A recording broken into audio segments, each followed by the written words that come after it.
Hi, my name's PJ, and welcome to our short presentation. Have you ever wondered how the rich keep getting richer while broke people stay broke and the middle class seems to be shrinking? Well, this isn't nearly as mysterious as it may appear when you examine the specific differences in how broke people, the middle class, and the rich spend their money. Now, this is such a simple concept, yet so profound, it nearly knocked me out of my chair when I finally understood it. I'm going to show you exactly how the rich spend their money, and you can evaluate for yourself why they keep getting richer and the broke keep getting broker, and why the middle class remains so stressed out. Now, to get started, I'd like to review some financial terms we'll be using during this presentation.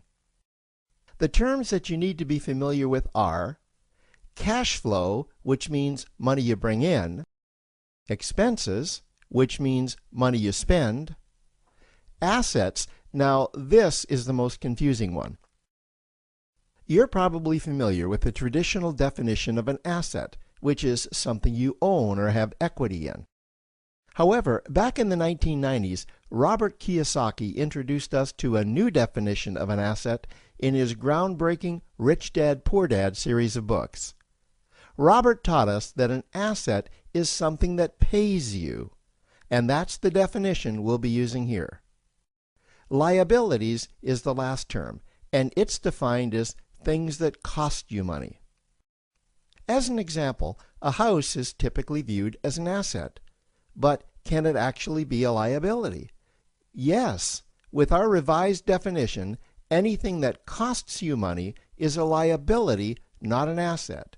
If you have a mortgage, your house is an asset to your banker because it pays him or her every month. But could a house also be considered an asset to you? Yes, in the right circumstances it could, when it pays you money. Let's say you buy a house and you rent it out, and it paid you a positive cash flow every month after all expenses. That would then be considered an asset. Now, one more time with the terms, just to be very clear before we continue. Cash flow is money you make. Expenses, that's money you spend. An asset pays you, and a liability costs you. Now let's take a look at how broke people spend their money. Now, when I say broke people, I'm not referring to the destitute. I'm speaking about that large portion of our society that lives from paycheck to paycheck and who never seem to have any money. In fact, most times there's more month left at the end of their money, and I'm sure many of you can relate to that group. On payday, broke people buy what I'm going to call stuff. Well, what's stuff? Well, that's inexpensive things that people buy that they don't really need to survive. You go into someone's house and you can't find any counter or tabletop space in the whole house because of all the stuff on it. Their house and their cars are full and cluttered with stuff. Well, where do they get all this stuff? They buy it at the flea market, at the garage sale, at the dollar store, at the craft show. So cash flow comes in, and then it goes straight out the expense column to buy stuff. You see, broke people never really educate themselves on assets and liabilities. They justify buying all of this stuff by claiming that it costs so little. But over the years, it's all they ever have. The problem is their cash flow never produced or created more cash flow.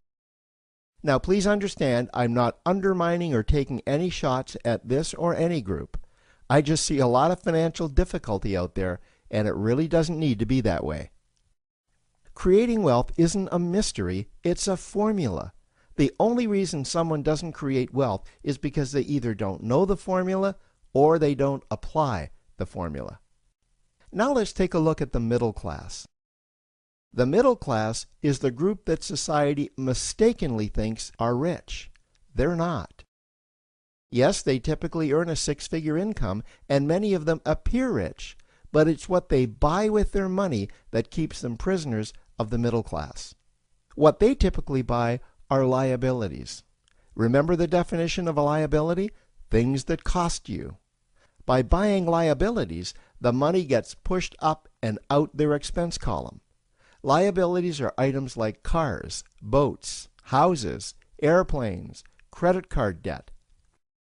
Now let's see just how this happens. The middle class gets a nice paycheck, let's say $10,000 for the month. They then split that down the middle and they pay their monthly expenses with half, and with the other half, they make a down payment on a new car. The car costs $5,000 down, and after they add on the insurance and the maintenance, that liability now costs $1,100 new every single month. A few months go by, and they want a boat, then a vacation home, a Rolex watch on their credit card, a vacation on their credit card.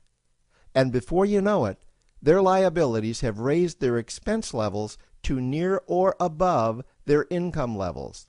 They actually spend equal to or more than they make, meaning that they have to go to work and make a certain amount of money every single month just to cover their liabilities.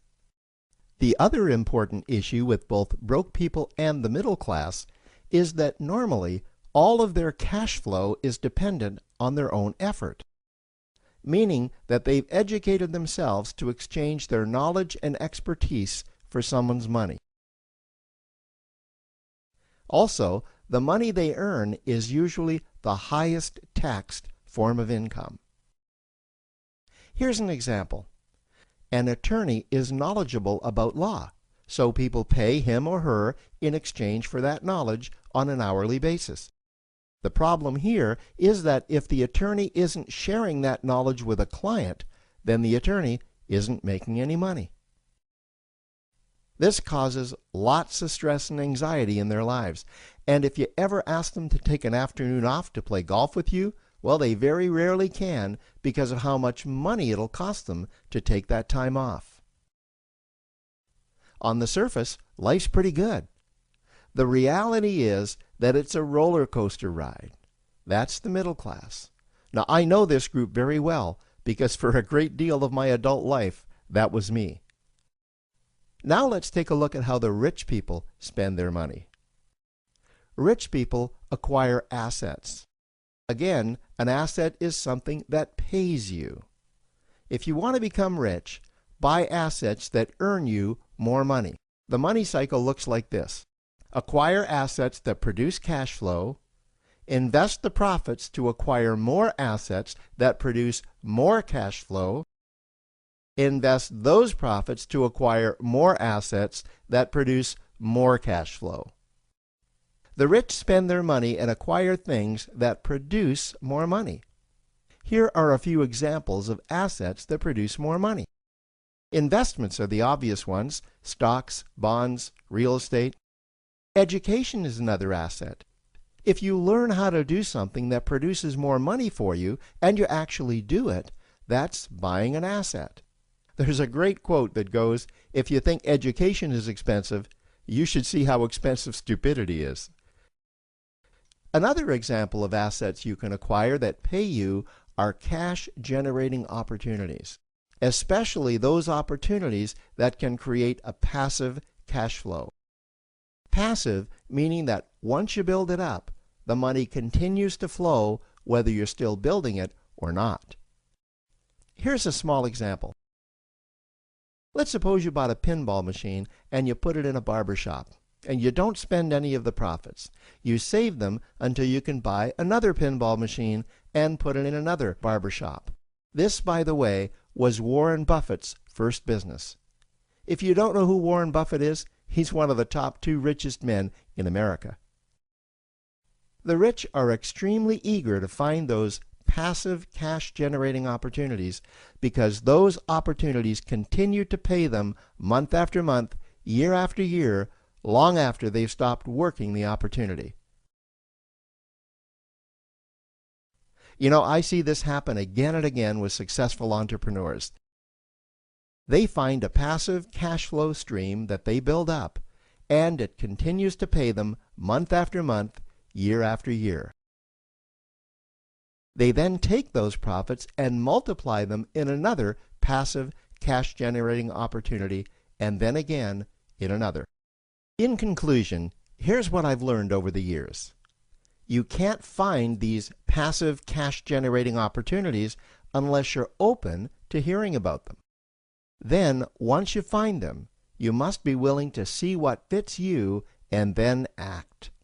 Now, the reason I say this is that I once answered a hokey little ad that I ended up generating 7 figures from, simply because I answered that ad and then took action. These opportunities are out there, you just need to find them. You also must be opportunistic enough that when the right situation does present itself, you don't miss it.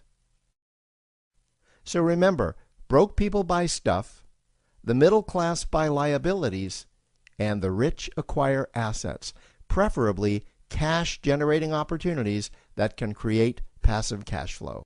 They then take that cash flow and invest it in another asset that produces more cash flow. That's the wealth creation formula.